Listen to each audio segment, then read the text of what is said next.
Getting a debit card is an exciting step towards independence for any teen. But it's also an opportunity for your teen to learn how to use a card responsibly. In this video, we'll be focusing specifically on talking to your teen about debit cards that are linked to checking accounts, how they work, and some of the risks that can go along with using them. First, make sure your teen understands that any time he uses his debit card to withdraw cash at an ATM, or purchase something at a store or online, the money for that purchase will be taken directly from his checking account. We look at talking to your teen about checking accounts in another video. And while having easier access to a checking account can be very convenient, there are also risks that come along with using a debit card. Some basic safety tips to teach your teen include being aware of her surroundings when using an ATM, especially at night, and to only use ATMs in brightly lit public places. When she receives her card, it will usually come with a PIN number. Her PIN is a safety measure. It's a key that allows her to withdraw money or make purchases at some stores.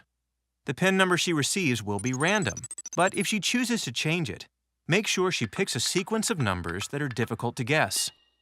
And though it may seem obvious to you, she might not be aware of the risk of keeping her PIN number written down in a place that's easily associated with her card, like on her card or in her wallet. She should also be careful not to share her PIN with anyone, including her friends. And she should be aware that there are some thefts that might be beyond her control.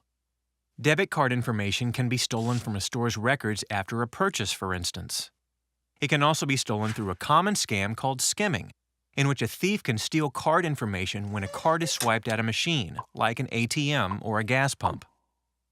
While it can be next to impossible to prevent some types of account theft, reviewing account statements and online account history regularly can help your teen identify any suspicious activity. If your teen does notice strange transactions on her card, or if her card is lost or stolen, she should contact the bank immediately so the card can be deactivated. It's possible to avoid being responsible for fraudulent charges if you report a lost or stolen debit card immediately. If the card is reported missing before any unauthorized activity, she won't be responsible for any charges. Typically, if a debit card is reported missing within 2 days of losing it, she could be responsible for up to $50 of the charges. Waiting longer can mean that she's responsible for up to $500 of the unauthorized charges or more.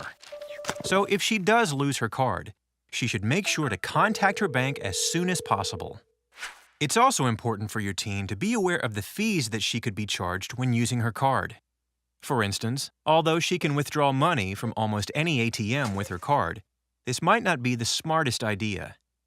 She might think that the fee she accepts on the screen when withdrawing money from another bank's ATM or from a privately owned ATM at, say, a store or gas station is the only fee she will be charged. But she could be charged an additional fee by her own bank as well. She might not realize that she could be charged $4 or $5 in fees each time she takes out $20 or $40.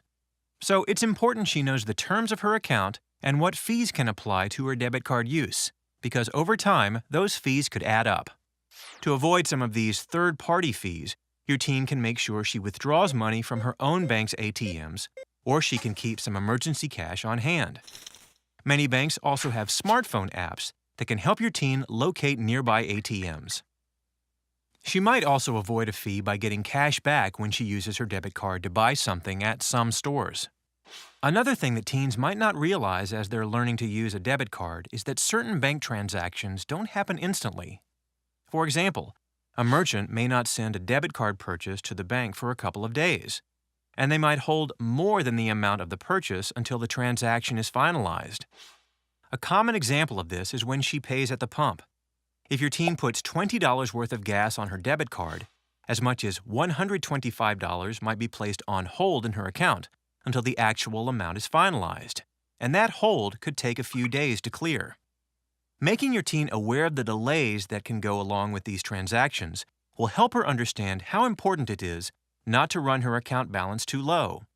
If she only has $125 in her account, and she has $125 frozen in a hold, her next withdrawal, even if it's only $10, could be an overdraft. Now, the rules around overdrafts can vary based on the terms of your teen's account, but they're important for him to understand. Explain to your teen that overdrafts can occur when he withdraws more money from his account than he has available. Depending on how the account is set up, his transaction might be declined or he might be charged a fee. To help avoid overdrafts or having her card declined at an important moment, encourage your teen to regularly check her online transaction history and the balance on her account to make sure her balance includes all of her outstanding transactions. Most banks now have mobile banking apps she can use to check her balance whenever she wants. And some banks have text and email alerts she can sign up for that can warn her when her balance is getting low. Some parents choose to have overdraft protection from another linked account on their teenagers' accounts. This can help your teen avoid being declined and give him access to more funds if there's an emergency. But it's important for your teen to understand that overdrawing an account can result in some large fees. And if he accidentally overdraws his account without noticing and continues to make purchases, he might be charged multiple overdraft fees, even if the transactions are small. Now, the account you set up might not have fees for overdraft services, or you may decide to pay them yourself. Regardless, consider enacting some kind of penalty so we can learn to avoid overdrafts. By understanding how a debit card works, and by learning to always keep track of account balances, your teen will be best equipped to use his or her card responsibly and securely.